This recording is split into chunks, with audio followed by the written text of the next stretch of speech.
If you only read the headlines about rent prices in the Philadelphia suburbs, you're really not getting the full picture because beneath the surface, something fundamental is shifting. There's this quiet turning point happening that is totally rewriting the rules for everyone: renters, owners, investors. So, let's get into it. For the last few years, it felt like the apartment market was on a one-way street, right? Just straight up. But lately, there's a tension building. You can feel it. It's like a subtle but really undeniable crack starting to form in that old foundation. And that tension brings us to the big puzzle we're going to solve today. I mean, think about it. If you're a renter, your rent is almost definitely higher than it was, no question. And yet that frantic, panicked feeling of competition, it's kind of gone. So how can both of those things be true? What is really going on here? Okay, so to really get a handle on where we are now, we've got to rewind the clock just a little bit. We need to remember what it felt like not that long ago during what I call the era of the unstoppable rent boom. I mean, it really wasn't that long ago that finding a new apartment felt like a competitive sport, didn't it?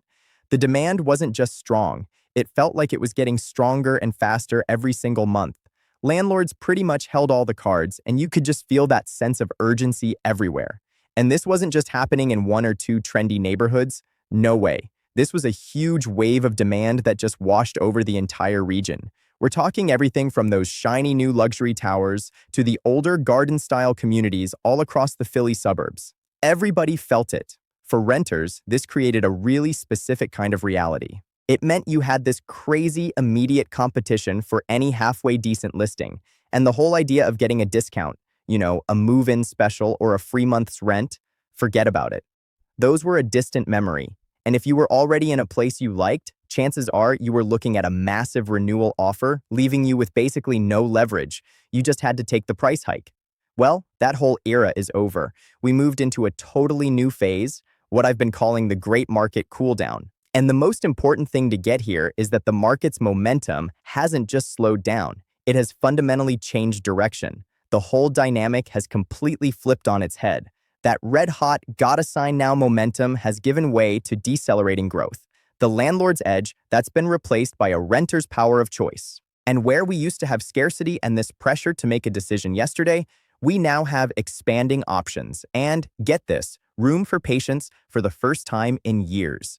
Now, this is the part where a lot of people get it wrong. They hear a word like cool down and they immediately think crash. But market deceleration isn't about rents falling through the floor. It's about the speed of growth finally getting back to normal. After years of that crazy acceleration, a whole wave of new apartment construction is finally opening up, and that's giving renters more options and just forcing the market to take a breath. The fever has broken. To really wrap your head around this shift, let's just do a quick thought experiment. I want you to picture a chart with me, one that really tells the story of this market's momentum. So we're not going to track the actual dollar amount of rent. No.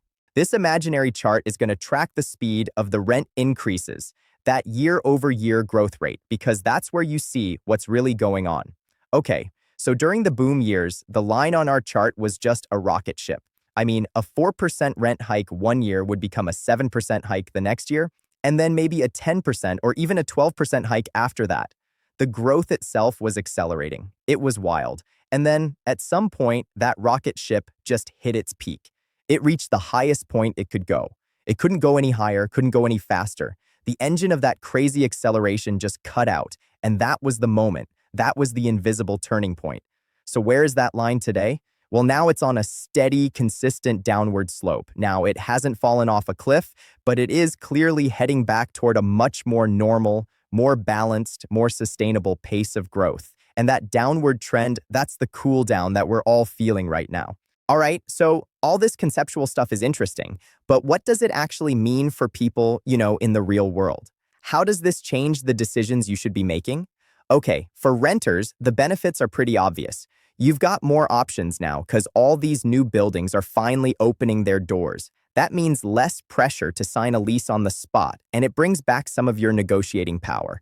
For the first time in a long time, you can actually shop around. Now, for landlords, the game has totally changed. All this new supply means way more competition for good tenants. Keeping your current residents happy is now priority number one because finding a new renter is way more expensive in a crowded market.